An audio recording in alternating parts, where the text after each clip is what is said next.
Hello friend, সবাই কেমন আছো? আশা করছি সবাই খুব ভালোই আছো। তো আমি পূজা, ছোট্ট একটা মিনি ব্লগে তোমাদের অনেক অনেক স্বাগত।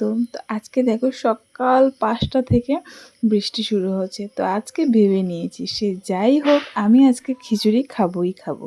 জানো তো অনেক দিন ধরে আমার ইচ্ছে করছিল যে খিচুড়ি খাবো, কিন্তু এই গরম যা গরম পড়েছে ওর জন্য আমি আর সাহস করতে পারলাম না। তো আজকে ঘুম থেকে উঠেই দেখি বৃষ্টি পড়েছে, তো ওর জন্য সব কিছু রেডি করে নিলাম। আওয়াজ ডাব্লিউ বলো, ডাব্লিউ টুডুম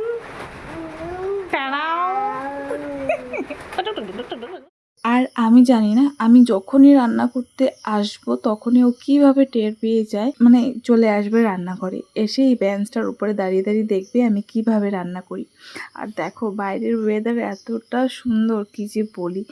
আর হ্যাঁ, কথা বলতে বলতে তো ভুলেই গেলাম, তোমাদের বলাই হয়নি আজকে আমি রান্না করছি ডালিয়া। কিন্তু ডালিয়াতেও একটা টুইস্ট আছে, সেটা তোমাদের একদম লাস্টে জানাবো। তো দেখো অনেক দিন হয়েছে প্যাকেটটা খাওয়া হয় না, মানে অনেক দিন হয়েছে, প্রায় না হলো 5-6 মাস হবে। একার জন্য আর ভালো লাগে না করতে। তো আজকে ভাবছিলাম খিচুড়ি করব, কিন্তু এসে দেখি মুগ ডালটা কম আছে, তো ওর জন্য আর খিচুড়িটা হলো না। তো ভাবলাম ডালিয়াটা করে নিই। তো এখানে সব সবজি ভালো করে কেটে আমি 5 ফোড়ন, শুকনো লঙ্কা ফোড়ন দিয়ে সবজিগুলো ভালো করে একটু ভেজে নেব। আর এখানে আমি একটু ডালিয়ার মধ্যে এক কাপের মতো মসুরি ডাল দিলাম। কেন দিয়েছি সেটা তোমাদের লাস্টে জানাচ্ছি। আর এই যে দেখো আমি সামনের থেকে একটু সরেছি আর ও কাজ শুরু করে দিয়েছে। আমার মেয়েটা এত কাজ করে না কি যে বলি তোমাদের, আর আমার সাথে সাথে থাকে কিভাবে কাজ করি ওটা শেখার জন্য। আর দেখো মানে এতটা ডিস্টার্ব দেয়, কিন্তু কি করব বলো, একার ঘরে ওকে নিয়ে নিয়ে আমার সব কিছু করতে হয়। আর এত সুন্দর ওয়েদার, আমি ভাবছি কখন বানাবো আর কখন খাবো। তো এখানে দেখো সব কিছু, যেমন মিষ্টি কুমড়ো, তারপরে পটল, আলু, কচু, যা যা সবজি আছে সবই দিয়েছি। তারপরে আদা, টমেটো, একদম নিরামিষভাবে বানাচ্ছি। আর এখানে যা গুঁড়ো মশলা আছে সবই দিয়ে দিলাম, দিয়ে ভালো করে আমি মশলাটাকে কষিয়ে নেব। যেহেতু নিরামিষ বানাচ্ছি একটু ঝালঝুল না হলে ভালো লাগবে না।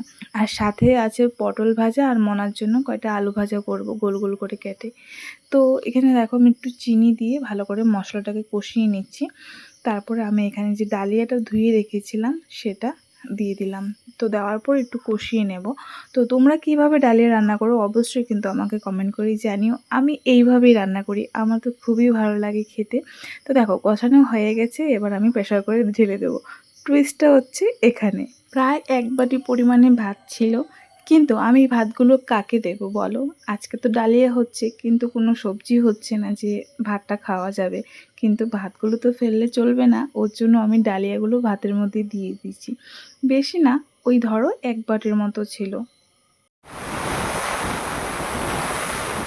তো এদিকে আমি পটল ভেজে নিচ্ছি, আর সাথে আমি আলু ভাজাও করে নিলাম। আচ্ছা, তোমরা আমার জায়গায় থাকলে কি করতে ভাতগুলি অবশ্যই কিন্তু কমেন্ট করে জানিও।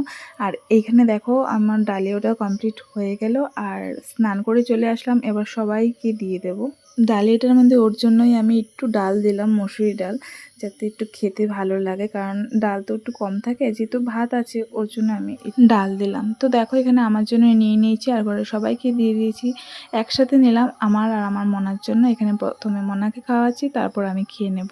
তো তোমাদের মিনি ব্লগটা কেমন লাগলো অবশ্যই কমেন্ট করে জানিও। ভালো লাগলে লাইক করে দিও, আর চ্যানেলটাকে সাবস্ক্রাইব করে দিও। Bye bye.